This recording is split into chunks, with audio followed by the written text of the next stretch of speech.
నమస్కారం. సంక్షేమ పథకాలపై కూటమి ప్రభుత్వ దృక్పథంలో మార్పు కనిపిస్తోంది.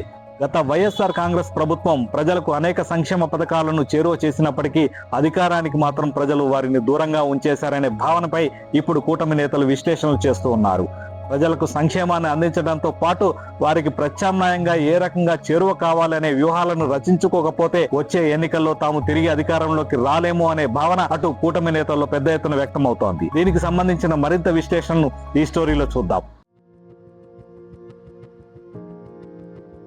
రాజకీయాల్లో ఎప్పుడూ ఒకే ఫార్ములా పనిచేయదు. ఒకప్పుడు సంక్షేమ పథకాలు ఇస్తే చాలు ప్రజలు కళ్ళు మూసుకుని ఓట్లు వేస్తారనే ఒక బలమైన నమ్మకం రాజకీయ పార్టీలో ఉండేది. కానీ ఇప్పుడు ఆ పరిస్థితి పూర్తిగా మారిపోతుందన్న వాస్తవాన్ని కూటమి నాయకత్వం బలంగా విశ్వసిస్తోంది. కేవలం ఉచిత పథకాలు, నగదు బదిలీ కార్యక్రమాలతోనే మళ్లీ ఎన్నికలకు వెళితే ప్రజలు మరోసారి అధికారాన్ని అప్పగించే అవకాశం లేదని కూటమి పెద్దలు ఒక స్పష్టమైన నిర్ధారణకు వచ్చారు. ఇదే విషయాన్ని మంత్రి నారా లోకేష్ తో పాటు జనసేన అధినేత పవన్ కళ్యాణ్ బహిరంగంగానే చెప్పేస్తున్నారు. కింది స్థాయి నాయకులకు, ఎమ్మెల్యేలకు ప్రతిరోజు ఇదే విషయంపై దిశానిర్దేశం చేస్తున్నారు. కేవలం సంక్షేమంతోనే తిరిగి అధికారంలోకి రావాలని పగటి కలలు కనొద్దని క్యాడర్ కి బ్రెయిన్ వాష్ చేస్తున్నారు. జనం మధ్య ఉంటూ నిరంతరం ప్రజలతో అయితేనే వచ్చే ఎన్నికల్లో గెలుస్తామని తేల్చి చెబుతున్నారు. ప్రజలతో నాయకులకు ఉండే ప్రత్యక్ష సంబంధాలే అంతిమంగా రాజకీయ భవిష్యత్తును నిర్ణయిస్తాయని చెప్పడం ఆసక్తికరంగా మారింది.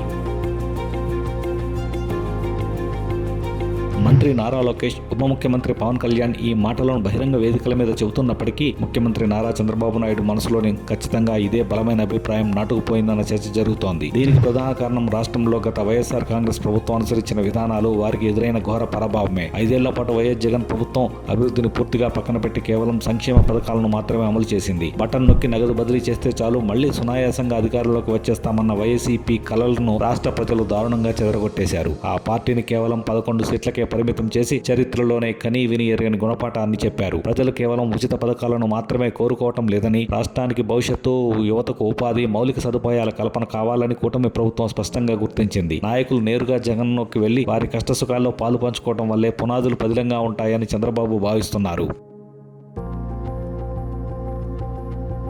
ప్రస్తుతం కూటమి ప్రభుత్వం తీవ్రమైన ఆర్థిక సవాళ్లతో సహవాసం చేస్తోంది. అధికారంలోకి వచ్చిన వెంటనే ఇచ్చిన మాట ప్రకారం పెంచిన పెన్షన్లు, మహిళలకు ఉచిత బస్సు ప్రయాణం, దీపం పథకం కింద ఏడాదికి 3 గ్యాస్ సిలిండర్లు, అన్నదాత సుఖీభవ, తల్లికి వందనం లాంటి పథకాలను ప్రభుత్వం అమల్లోకి తెచ్చింది. అయితే కేవలం ఈ పథకాలను ప్రతి నెలా నిరాటంకంగా కొనసాగించడానికి రాష్ట్ర ఖజానాకి తడిసి మోపిడవుతోంది. సంక్షేమ పథకాలను అమలు చేయాలంటే నెల తిరిగేసరికి వేల కోట్ల రూపాయలు అప్పులు తేవాల్సిన దుస్థితి రాష్ట్రంలో నెలకొంది. ఎన్నికలకు ముందు ఇచ్చిన హామీలను నెరవేర్చే క్రమంలో ఖజానాపై ఊహించని స్థాయిలో భారం పడుతోందని, ఆర్థిక లోటుతో నెట్టుకొస్తున్న ప్రభుత్వానికి ఈ పథకాల నిర్వహణ ఒక పెద్ద సవాల్గా మారిందని కూటమి నేతలు భావిస్తున్నారు. ప్రతి నెల 1వ తేదీ వచ్చేసరికి పెన్షన్లతో సహా ఇతర సంక్షేమ కార్యక్రమాల కోసం ఆర్థిక శాఖ పడరాని పాట్లు పడుతోంది. ఈ తీవ్రమైన ఆర్థిక భారం కారణంగానే క్షేత్రస్థాయిలో ప్రజలు ఎదుర్కొంటున్న ఇతర ప్రధాన సమస్యలు ఏవీ పరిష్కారానికి నోచుకోవటం లేదు. రోడ్ల నిర్మాణం, సాగునీటి ప్రాజెక్టులు, ఇతర మౌలిక సదుపాయాల కల్పనకు నిధుల కొరత తీవ్రంగా వేధిస్తోంది. ఎక్కడికక్కడ అభివృద్ధి పనులు ఆగిపోవడంతో గ్రామాల్లో, పట్టణాల్లో ప్రజల నుంచి కొంత అసంతృప్తి వ్యక్తమవుతోంది. ఒకవైపు అభివృద్ధి పనులు ముందుకు సాగకపోవడం, మరోవైపు కేవలం అప్పులు తెచ్చి పాత పథకాలను అమలు చేయడం వల్ల దీర్ఘకాలంలో ప్రభుత్వానికే నష్టం వాటిల్లుతుందన్న అంచనాకు కూటమి ప్రభుత్వం వచ్చింది. రోడ్ల గుంతలు పోడ్చడానికి, కనీస సదుపాయాలు కల్పించడానికి కూడా నిధులు లేకపోతే ప్రజల్లోకి తప్పుడు సంకేతాలు వెళ్తాయన్న ఆందోళన అధికార పార్టీ నేతల్లో వ్యక్తమవుతోంది. కేవలం ఉచిత పథకాలు ఇచ్చి అభివృద్ధిని గాలికి వదిలేస్తే గత వైఎస్ఆర్ కాంగ్రెస్ ప్రభుత్వానికి పట్టిన గతే తమకు పడుతుందని నేతలు అంతర్గతంగా చర్చించుకుంటున్నారు. కూటమి ప్రభుత్వం ఏర్పడి 2 ఏళ్లు గడుస్తున్నా ఇప్పటికీ బండి సజావుగా సాగటానికి ప్రధాన కారణం కేంద్ర ప్రభుత్వం మద్దతే. ఢిల్లీలోని ఎన్డీఏ ప్రభుత్వానికి తెలుగుదేశం ఎంపీల మద్దతు అత్యంత కీలకం కావడంతో కేంద్రం రాష్ట్రానికి అంతో ఇంతో ఆర్థిక సహకారాన్ని అందించింది. అమరావతి నిర్మాణానికి ప్రత్యేక నిధులు, పోలవరం ప్రాజెక్టుకు సాయం వంటి వాటితో పాటు రాష్ట్రంలో రోజువారీ పాలనకు కేంద్రం నుంచి గట్టి సహకారమే దక్కింది. ఈ కేంద్రం నిధులు, గ్రాంట్ల వల్లే ఈ 2 ఏళ్లు ఆర్థికంగా పెద్దగా ఇబ్బందులు లేకుండా ఉద్యోగుల జీతాలకు, ప్రస్తుత సంక్షేమ పథకాలకు ఆటంకం కలగకుండా పాలన సాగించారు. రాష్ట్రానికి సొంత ఆదాయ వనరులు పెరగకపోవడం, పూర్తిగా కేంద్ర సాయంపైన ఆధారపడాల్సిన పరిస్థితి ఏర్పడింది. ఒక రకంగా చెప్పాలంటే ఢిల్లీ పెద్దల కరుణా కటాక్షాల వల్లే రాష్ట్రంలో సంక్షేమ రథ చక్రాలు ఎక్కడా ఆగకుండా నిరాటంకంగా ముందుకు సాగుతున్నాయి.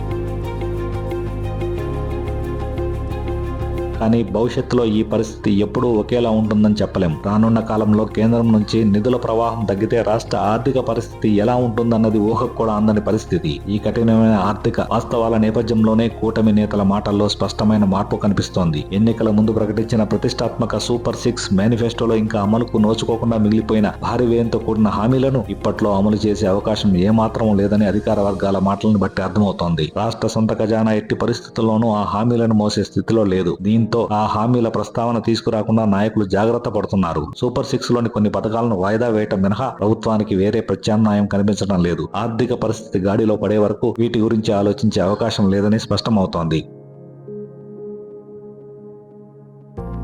వాస్తవ పరిస్థితులను బేరీజు వేసుకుంటే సూపర్ 6 లోని అతిపెద్ద హామీలైన మహిళలకు నెలకు 1500 రూపాయల ఆర్థిక సాయం, అలాగే 50 ఏళ్లు దాటిన వారికి పింఛన్లు రాబోయే రోజుల్లో ఈ 3 ఏళ్లలో అమలుకు నోచుకోలేని కొత్త వాటిని పక్కన పెట్టైనా సరే ప్రస్తుతం కొనసాగిస్తున్న ఉచిత గ్యాస్, బస్సు, అన్నదాత సుఖీభవ, తల్లికి వందనం వంటి పథకాలను మాత్రం ఎట్టి పరిస్థితుల్లోనూ కంటిన్యూ చేయాలని డిసైడ్ అయ్యారు. మిగిలిన పథకాలను మాత్రం పూర్తిగా హోల్డ్లో పెట్టే అవకాశాలే కనిపిస్తున్నాయి. అయితే అమలు కాని పథకాల కోసం జనం అడగకుండా ఉండేలా ప్రభుత్వం ఒక వ్యూహాత్మక అడుగు వేసింది. నాయకులను నిరంతరం జనంలోకి పంపి వారితో భౌతిక సంబంధాలను మెరుగుపరుచుకునే నయా పాలిటిక్స్ కి కూటమి ప్రభుత్వం తెరతీసింది. సంక్షేమ లోటును, నాయకుల వ్యక్తిగత ఆప్యాయతలు క్షేత్రస్థాయిలో ప్రజలకు వారి అందుబాటులో ఉండేలా చూస్తూ అసంతృప్తిని చల్లార్చాలనేది కూటమి పెద్దల మాస్టర్ ప్లాన్. ప్రజా దర్బార్లు, గ్రీవెన్స్ సెల్స్ ద్వారా ప్రజల సమస్యలను తక్షణమే పరిష్కరిస్తూ ఆ సానుకూల దృక్పథంతో ఎన్నికలకు వెళ్లాలని కూటమి పెద్దలు నిర్ణయించారు. పథకాలు లేవన్న కోపాన్ని నాయకుల పనితీరుతో కవర్ చేసేలా ఈ సరికొత్త రాజకీయ వ్యూహాన్ని కూటమి అమలు చేస్తోంది. మరి చంద్రబాబు ప్రభుత్వం నయా ప్లాన్ ఎంతవరకు సక్సెస్ అవుతుందో వేచి చూడాల్సిందే.